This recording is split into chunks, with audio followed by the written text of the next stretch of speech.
జై మాదిగా, జై మాదిగా, మందకృష్ణ మాదిగ నాయకత్వం, మందకృష్ణ మాదిగ నాయకత్వం, మందకృష్ణ మాదిగ నాయకత్వం, మందకృష్ణ మాదిగ నాయకత్వం, జై మాదిగా, జై మాదిగ, జై మాదిగా, జై మాదిగ, మందకృష్ణ మాదిగ నాయకత్వం, మందకృష్ణ మాదిగ నాయకత్వం. గౌరవనీయులు పద్మశ్రీ మందకృష్ణ మాదిగ గారి ఆదేశాల మేరకు జూలై 7న మాదిగల అస్తిత్వ జెండా, ఆత్మగౌరవ జెండా ప్రతి గ్రామాన ఎస్సీల వర్గీకరణ సాధించిన తర్వాత ఆవిర్భావ దినోత్సవాన్ని మరి అన్ని గ్రామ స్థాయిలో, మండల స్థాయిలో ఒక పండగ వాతావరణంలో విజయోత్సవ ర్యాలీలుగా మరి నిర్వహించి ఈ యొక్క విజయోత్సవ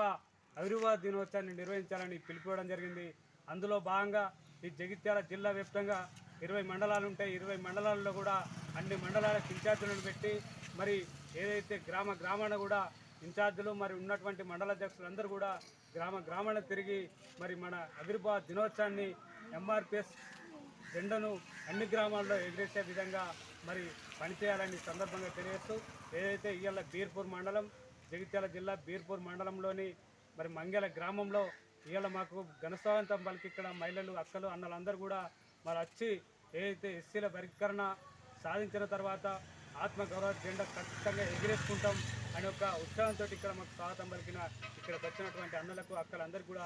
పేరున సామాజిక ఉద్యమ నమస్కారాలు. గౌరవనీయులు మందకృష్ణ మాదిగ గారు ఏదైతే 30 సంవత్సరాల నుండి ఎస్సీల వర్గీకరణ కోసం, అదేవిధంగా ఈ సమాజంలో అణగారిన వర్గాల కోసం ఇవాళ ఆరోగ్యశ్రీ కానీ, వృద్ధుల వితంతుల పింఛన్ పెరగడం కానీ, అదేవిధంగా వికలాంగులకు పింఛన్ పెరగడంలో కానీ, మహిళల మీద దాడులు జరిగితే తొందరగా సమస్యలు పరిష్కారం కావడం కోసం ఫాస్ట్ ట్రాక్ కోర్టులు కూడా ఎక్కడ లేని విధంగా ఒక తెలంగాణ రాష్ట్రంలో 34 ఏర్పడాయంటే ఇది ఎంఆర్పిఎస్ పోరాట ఫలితము, గౌరవనీయులు మందకృష్ణ మాదిగ గారి పోరాట ఫలితం అని ఈ సందర్భంగా తెలియజేస్తున్నాం. ఆయన సేవలను గుర్తించి ఈ కేంద్ర ప్రభుత్వం ఏదైతే పద్మశ్రీ అత్యున్నతమైన పురస్కారమైనటువంటి పద్మశ్రీ ఇచ్చి ఒక మాదిగలను ఇవాళ మందకృష్ణ మాదిగ గారిని ఇవాళ ఒక పద్మశ్రీ ద్వారా సత్కరించడం అంటే యావత్ మాదిగ సమాజం, అదేవిధంగా అణగారిన వర్గాల సమాజాలు అందరికీ దక్కిన ఒక అవకాశం, ఒక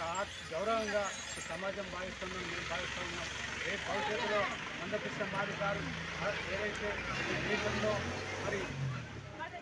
సాంఘిక అసమానతలు, ఆర్థిక అసమానతలు, మరి ఏదైతే ఇక్కడ ఉన్నటువంటి రాజకీయ అసమానతలు తొలగించడానికి కోసము మందకృష్ణ మాదిగ గారు భవిష్యత్తులో పోరాటం చేయబోతున్నాడు. ఆ పోరాటంలో మన మాదిగ సమాజం, నేటి యువత కూడా కీలకంగా పోషించి మరి సమాజానికి సేవ చేయాల్సిన బాధ్యత మన మీద ఉంది. ఖచ్చితంగా ఈ దేశాన్ని చెప్పులు గుర్తిన చేతులతోటి చరిత్ర తిరగదాసే మరి ఒక హక్కు మందకృష్ణ మాదిగ గారి నాయకుడు, గొప్ప నాయకుడు ఉన్నాడు కాబట్టి ఆయన నాయకత్వంలో మనం అందరం కూడా కలిసికట్టుగా పనిచేసి మందకృష్ణ మాదిగ గారు ఏ నిర్ణయం తీసుకున్నా దానికి కట్టుబడి పనిచేస్తామని ఈ సందర్భంగా తెలియజేస్తూ, నాకు ఈ అవకాశం ఇచ్చినటువంటి మంగళ అక్కలకు అందరికీ కూడా పేరున సామాజిక ఉద్యమ నమస్కారం. జై మాదిగ.